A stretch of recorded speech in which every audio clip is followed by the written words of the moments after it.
लोग चैलेंज करते हैं। वैसे तो सभी कहते हैं कि ईश्वर एक है, ईश्वर एक है। हिंदू भी जो अपने आप को हिंदू कहते हैं वो भी कहते हैं ईश्वर एक है। मुस्लिम जो कहते हैं वो भी कहते हैं अल्लाह एक है। क्रिश्चियन जो होते हैं वो भी कहते हैं कि भगवान एक है। लेकिन जब वही भगवान आके भगवद गीता में कहते हैं कि हम सर्वस्य प्रभव मत्यम सर्व प्रवर्तते इति मत्वा भजन्ते मां बुधा भाव समन्विता, मैं सबका ईश्वर हूं, अहम बीज प्रजा पिता, मैं तुम्हारा पिता हूं, तो लोग मानने से इनकार कर देते हैं। ऐसे तो सभी कहते हैं कि ईश्वर एक है।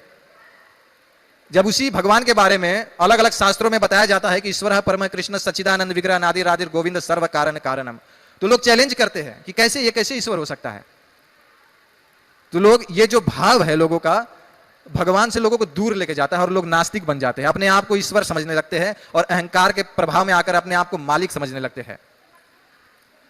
लेकिन फिर भी भगवान पालन करते हैं, चाहे नास्तिक हो चाहे आस्तिक हो।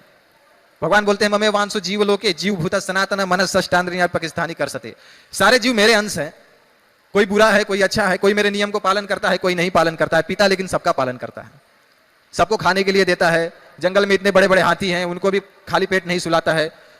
चींटी से लेकर हाथी तक सबको भोजन देता है। लेकिन अहंकार के प्रभाव में आकर मनुष्य सोचता है कि मैं करता हूं, मैंने बनाया है, ये मेरा मकान है, इसमें भगवान का क्या हाथ है। लेकिन उसको पता नहीं कि जिस ईंट से, जिस पत्थर से उसका मकान खड़ा हुआ है, वो ईंट कहां से उसने जन्म नहीं दिया, साइंटिस्ट ने, वैज्ञानिकों ने वो तैयार नहीं किया।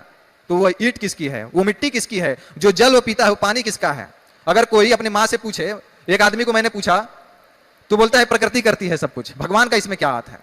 अगर कोई व्यक्ति अपनी माँ से पूछे, कहे कि माँ तुम ही मेरे जन्म का कारण हो, तुम ही ने मुझे पैदा किया है, तो माँ क्या कहेगी, मैं अकेली तुम्हारे जन्म का कारण नहीं हूं, तुम्हारे पिता भी हैं, तुम्हारे पिता भी हैं, और जब तक तुम्हारे पिता नहीं रहेंगे मैं अकेले तुमको जन्म नहीं दे सकती। इसी तरह जो प्रकृति है, अकेले अपने बल पर ये जीवों को जन्म नहीं दे सकती, जीव की सृष्टि नहीं कर सकती। इसके पीछे, शक्ति के पीछे शक्तिमान का हाथ होता है।